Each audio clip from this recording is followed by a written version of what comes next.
You are, I would say, you are like part-time vegan as well. More and more. I would say for myself, it's 90%. 90%? Yeah. I like when I don't eat feeding is vegan. It's with my family or when my dad organizes a barbecue. But if I choose myself, I make the choice myself. Yeah, it is. For you, I understand that you do not want it to get in the way of beautiful, spontaneous social meetings where you have to be the guy that's like, excuse me, do you guys have broccoli burgers as well? Because I don't eat meat. So it's like, you don't want it to stand in the way of because these things can really complicate life. I like my traditions. I like the gesture of my father, of my family, cultural habits, and I can enjoy it.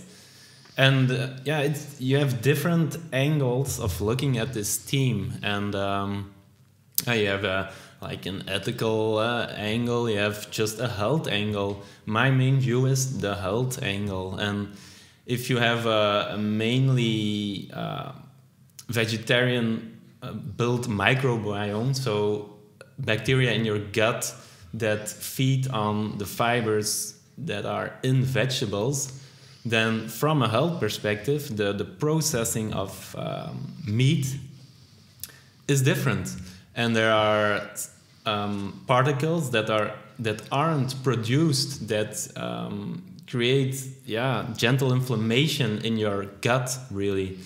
And if you eat mainly meat, then the processing of this meat in your gut is different, and it provides more pro-inflammating reactions. So from a health perspective, there's absolutely no a way less negative effect of eating a barbecue if you have this base of vegetable eating and dominantly a microbiome in your gut that is dominantly fed by the fibers in vegetables, and that for me is it's amazing information. That's super interesting. Yeah. So basically what you're saying is if your diet is mainly vegetable based, you can actually get away with eating meat and even greasy meat because your system is on point. Yeah, it's on point, and you see, I'm thinking about when I say it, there's an abbreviation. I think it's FMAO. It's a certain compound that is created in the processing of this meat that is heavily produced by processing meat if you eat meat mainly, and if not, if it's just a rarity with this family barbecue, then it's not produced. I can look it up for viewers if they're interested in it. Exact details on a link if they want. So the thing is, I mean, I have definitely thought about veganism a lot. I mean, at this point, I'm completely convinced for the benefits, health benefits, and the benefits on mankind and nature, the ecosystem. Yeah, different angles, and for me, it's, the health angle is dominant. But but in the end, it's crazy the other angles. If you It's almost like if you really make a pro and a con list, it's like, why would you still want to eat meat? You know, and I can rationally come to that conclusion.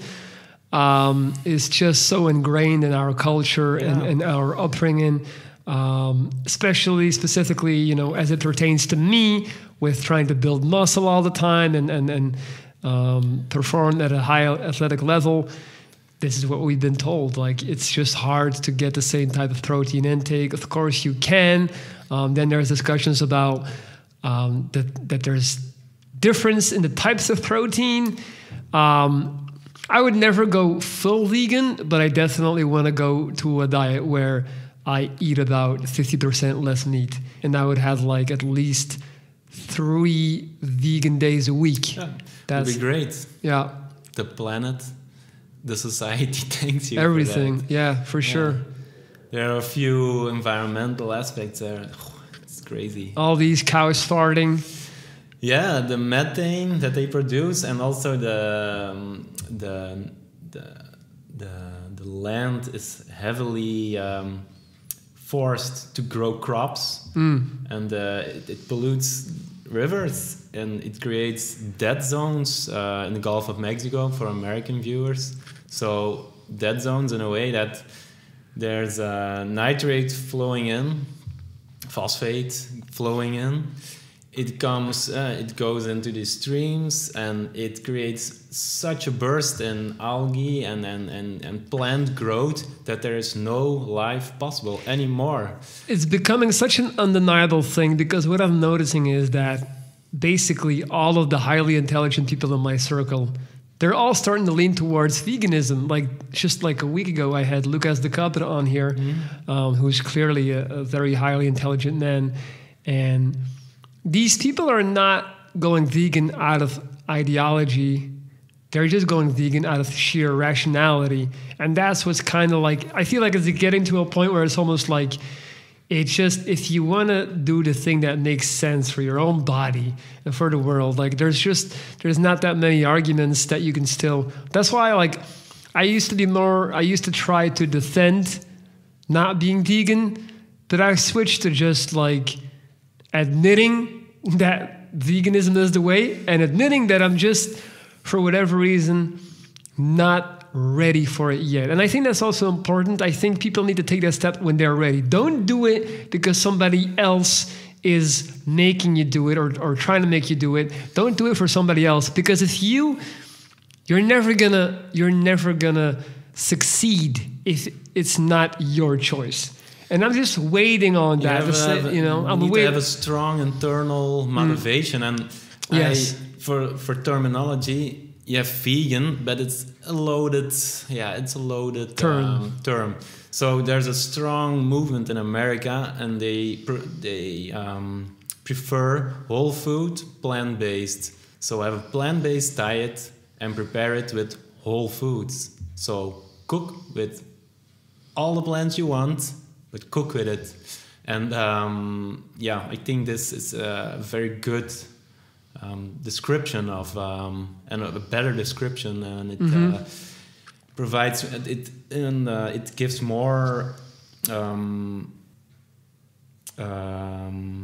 me think. It gives more highlight to the broader concept, and then you don't have a discussion about vegan and all the emotional triggers that it's a bit of an ideology, let's say, and there's often tension and discussions with fundamentalists who really want to push other people to do it, but you don't need to push it. No, pushing is not the way. Pushing is not the way. There are a lot of facts that can provide internal motivation, and if you want them to motivate you, okay. If you don't, also okay. But one step I took is my choice is made. I've cut out lactose. That's like my first step in that direction. So I finally had to admit to myself, like, no, it fucks up my stomach time and time again. And I love cheese so much, but it's just like I can't, like, why would it's not a fair trade-off. One enjoyable meal to then, has an upset stomach and fart the whole day. It just sucks. So I had to get rid of milk and all that stuff. Okay. That's the first step I took in that direction. I'm definitely gonna get more and more into the vegan stuff, I think, as time goes on. But again, you have to do these things at your own pace. Absolutely. You have to do these things at your own pace. And we'll see where that one ends up. Do you need help making better decisions in your life? Are you lacking self-confidence and motivation to get things done? Hire me today and get a direct daily line of communication with me through video chat and audio messages. I operate on a week-to-week basis, so no long-term investment is required. 7 straight days of Viking advice will get you right on track. Email me at lorenz.dries@gmail.com and change your reality. I'm ready whenever you are. See you soon.